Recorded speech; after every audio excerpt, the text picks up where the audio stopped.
Namaste everybody, Louise Hay, Romano here, the Breakthrough Life Coach, and today I wanted to do a video about the importance of validating the self and taking a personal inventory of the kindness and the energy that you have given out into the world and you have bestowed on other people. It's about taking an inventory of the energy that has left our bodies. It's about taking an inventory so that we can learn to appreciate the love and the empathy and the kindness and the consideration and the understanding and all the positive type emotions that we have bestowed on other people for a very specific reason.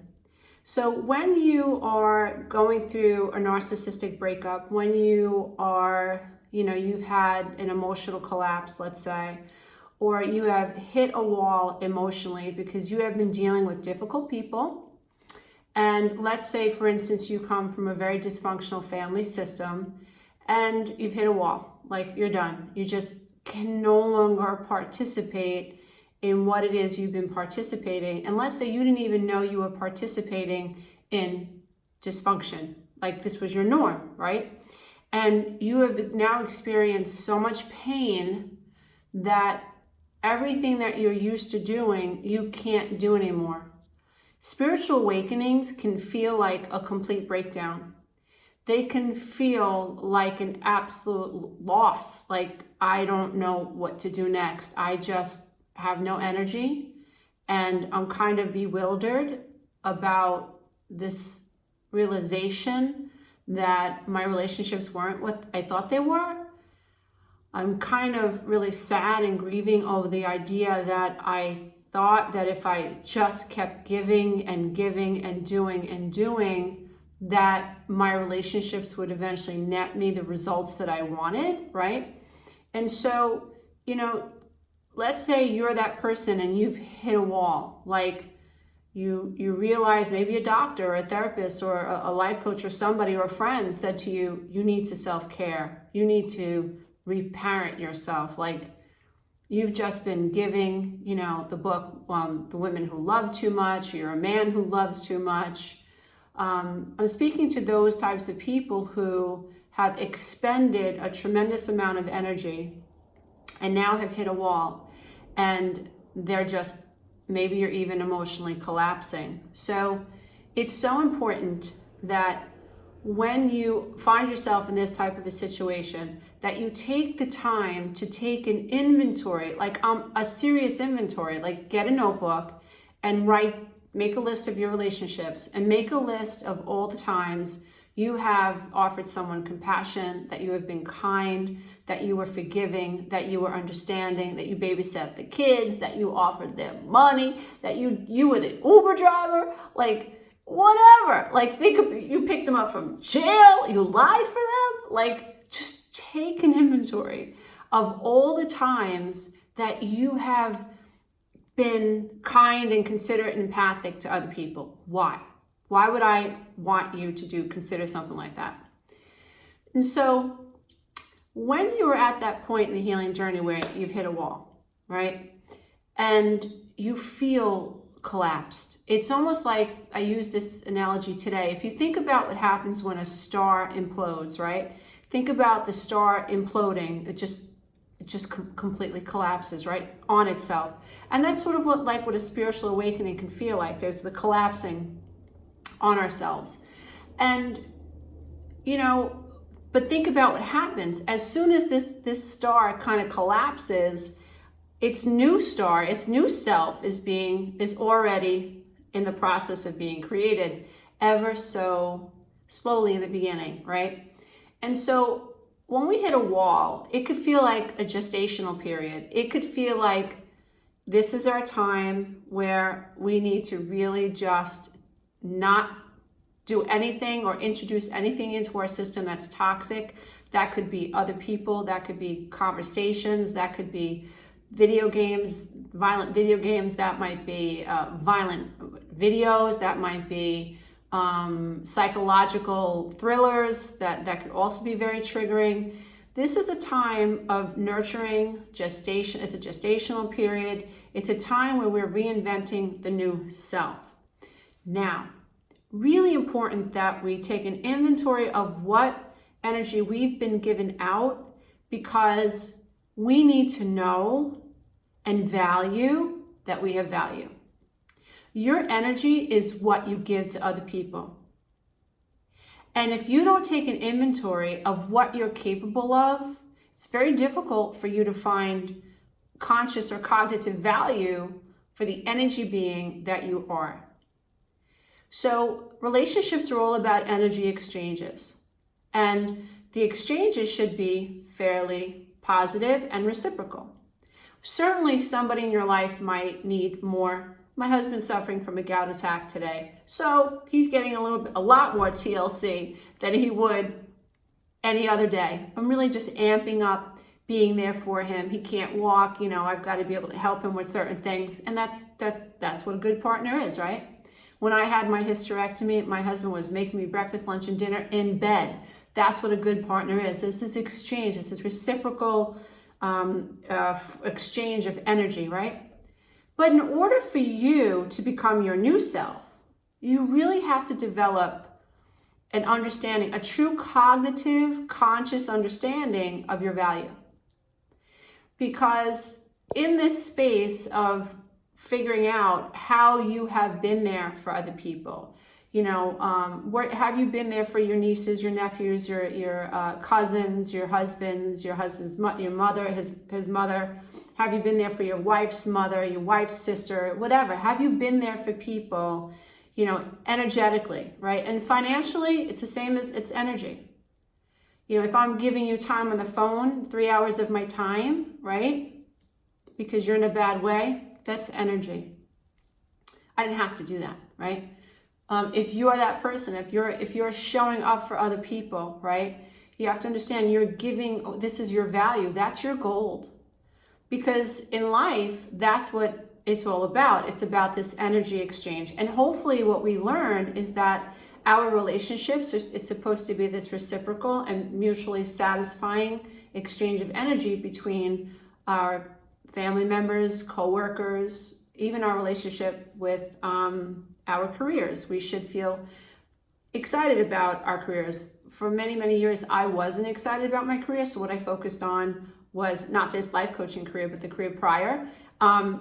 What I focused on was how happy I was that I manifested a career that allowed me to create funds that allowed me to take care of my children. So every day was Thanksgiving for me. I practiced that vibe, like I'm just so thankful. I'm just so thankful. And every time I heard myself feeling like, oh man, I wish I didn't have to get up at 3 o'clock in the morning to be at this wellness center by 5, I was like, you know what, Lisa?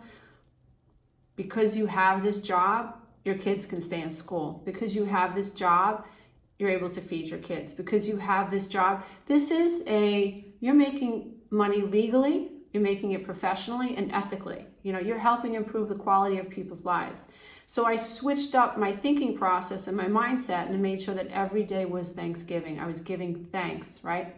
Really, really important. And so the energy that we give our careers, we should be looking for ways to consciously rise in our consciousness to the point where we're thankful for the careers that we have, right? So even the relationship that we have with our careers, it's not just a relationship that I have with a 3D person, another person. It's a relationship that I have with Mother Nature even, let's say it's raining. I just got my car washed. It's funny how that happens, right? But, looking outside and looking at Mother Nature and being thankful and blessing Mother Nature and blessing Gaia and blessing the rain. We need rain. Who the hell am I, Lisa Romano, to tell the universe, to tell Mother Nature when it should rain? I don't know. I don't know when it should rain. That's not even on my radar. So how I am in terms of what's happening in the universe, I'm insignificant. Who the hell cares about my car getting washed, with the $20 I spent to get it washed? Insignificant, right?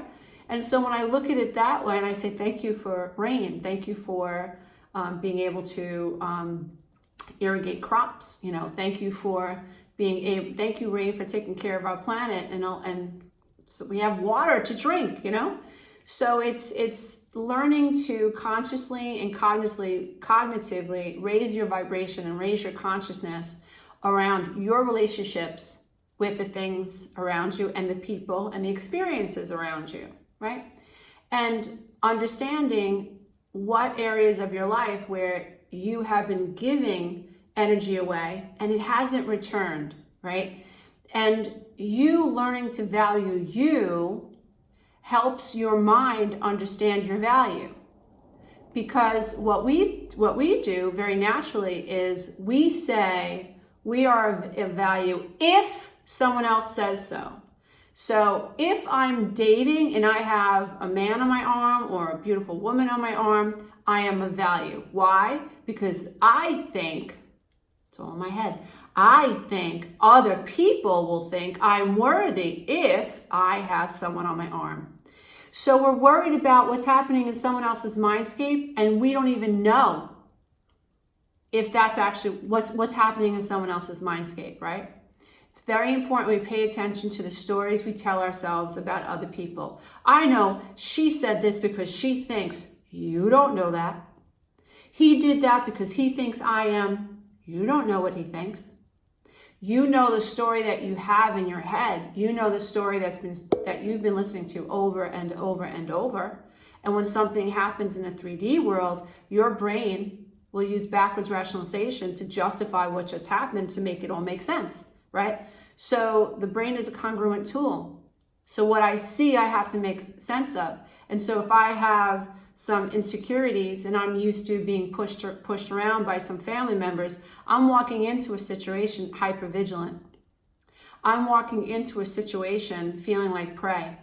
I'm walking into a situation looking for predators, right? They might be just having a conversation about, I don't know, it might look like a secret conversation, and one woman might be talking about how she has diarrhea or how she has hemorrhoids, right? And she doesn't want anybody else to hear. But through my lens, they're talking about me, right? They're talking about me because that is my perception. That is what I've experienced.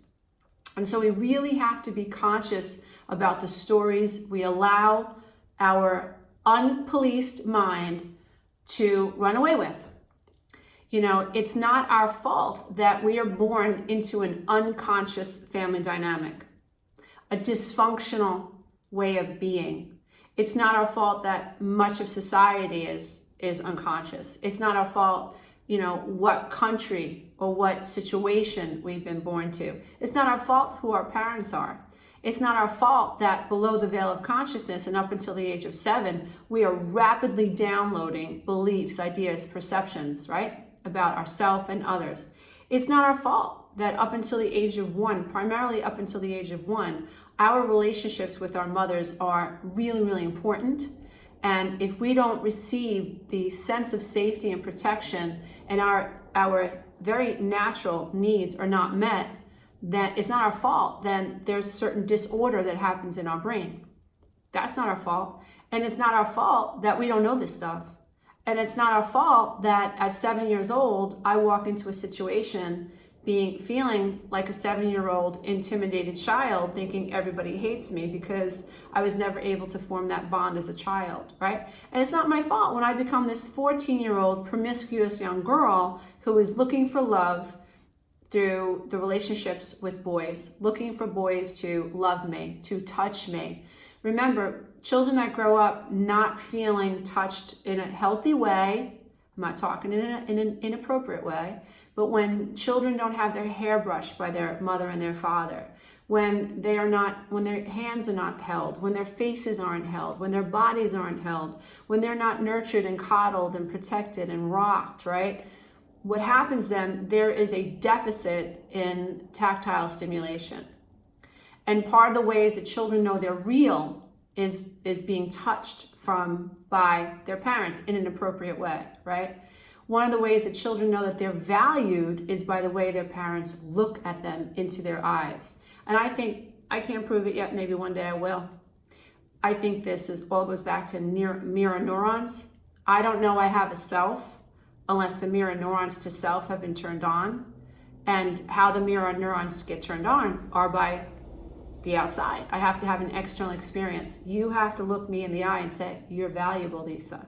You have value. I see value in you. So it really is this feedback loop. It's me as a being interfacing with another being in the matrix. And when this other being in the matrix sees value in me, then my internal world, things get turned on. And now I suddenly know consciously, my mind is able to conceptualize a self. And whatever this self is, right, which is many things, whatever this self is of value. But I don't know that, right, until I have this external experience. That's my theory.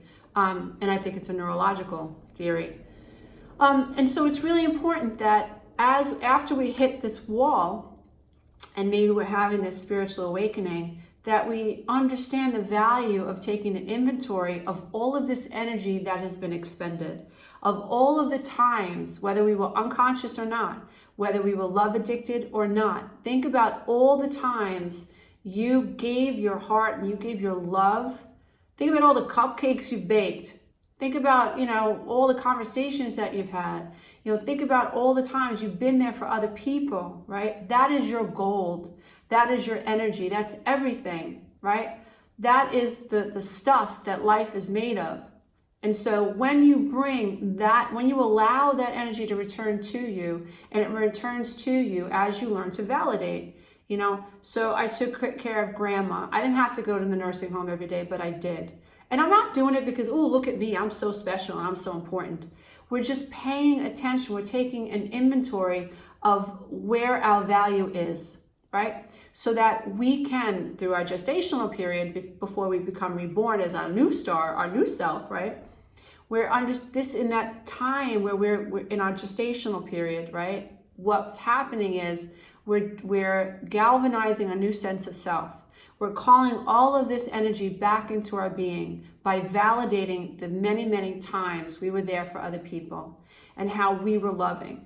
Now, what happens is it's miraculous, because then what happens is the mind, right, is having this external experience, this external validation of you really are worthy, and you really do have a lot to offer people, and you really do have a lot of love and a lot of light and a lot of compassion to bring to this world. You're an amazing human being, and it's not your fault that where you have been flowing this energy was a bottomless pit, right?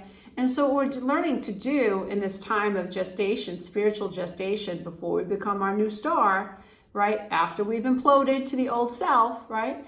What we're learning to do is build up our resources. We're learning to build up our energy. As John Bradshaw would say, we're filling up our love tank. Now, it's very important that we understand that in order for us to experience value outside of us, we have to first see value in ourselves.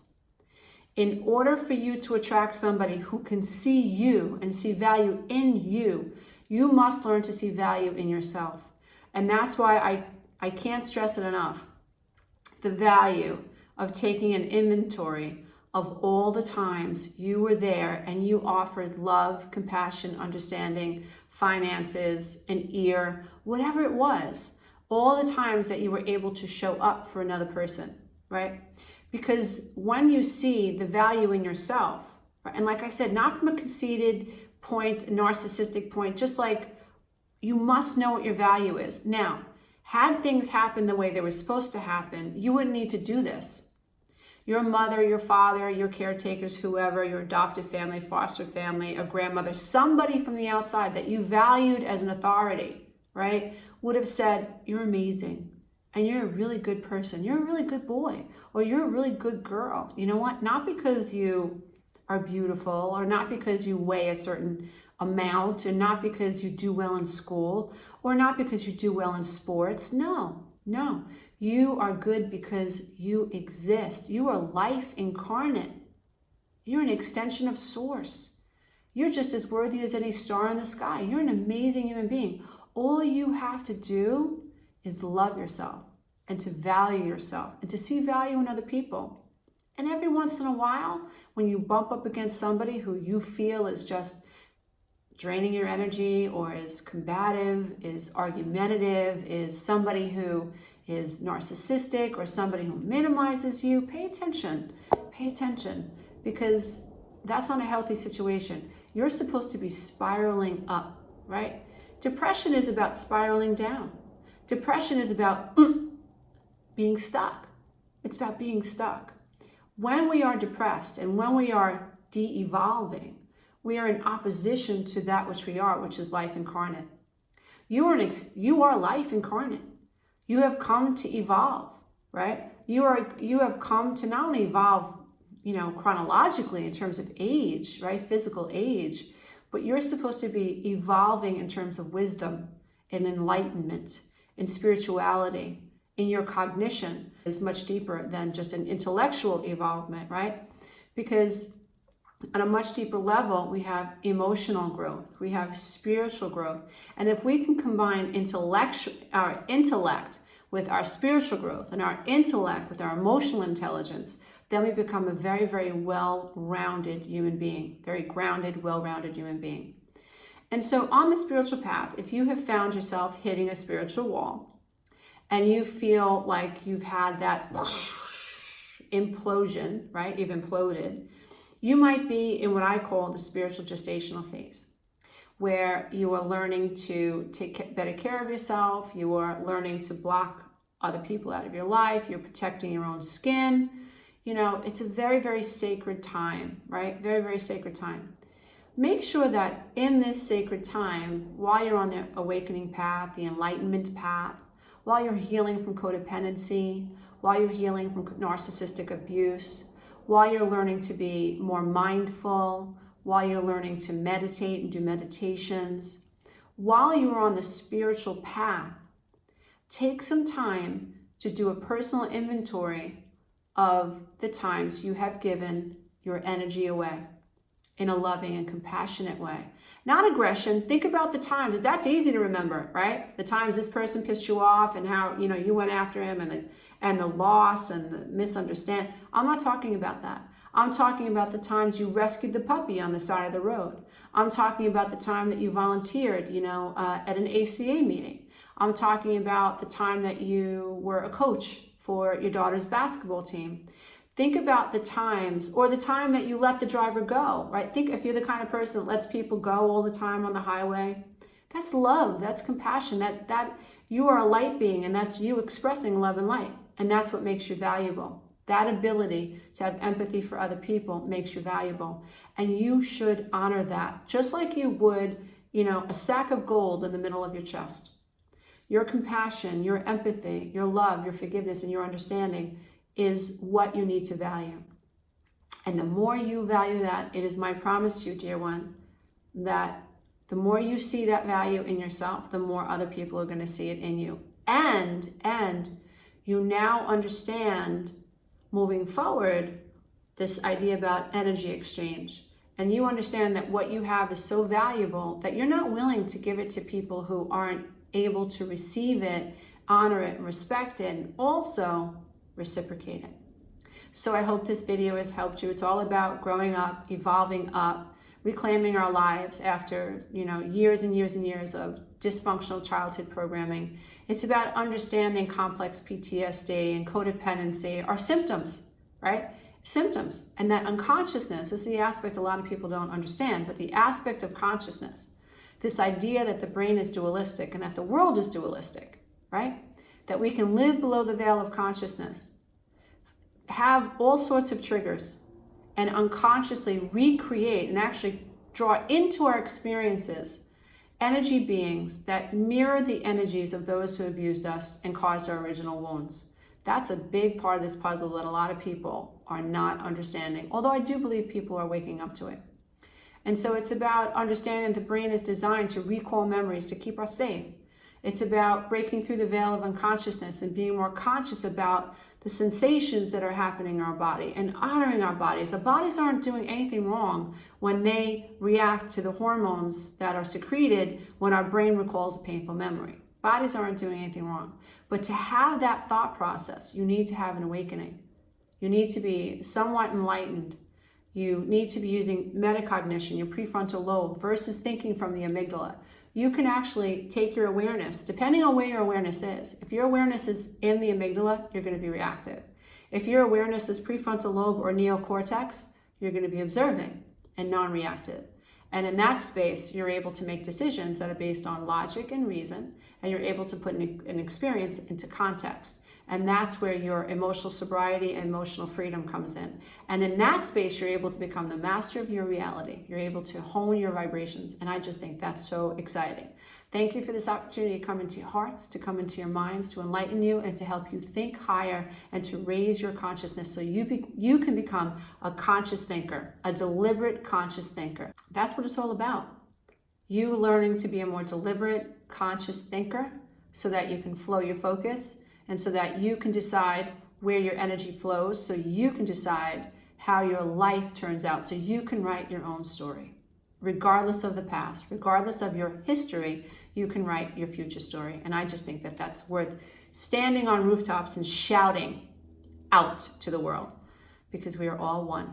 Namaste, dear ones. Until next time. Bye for now.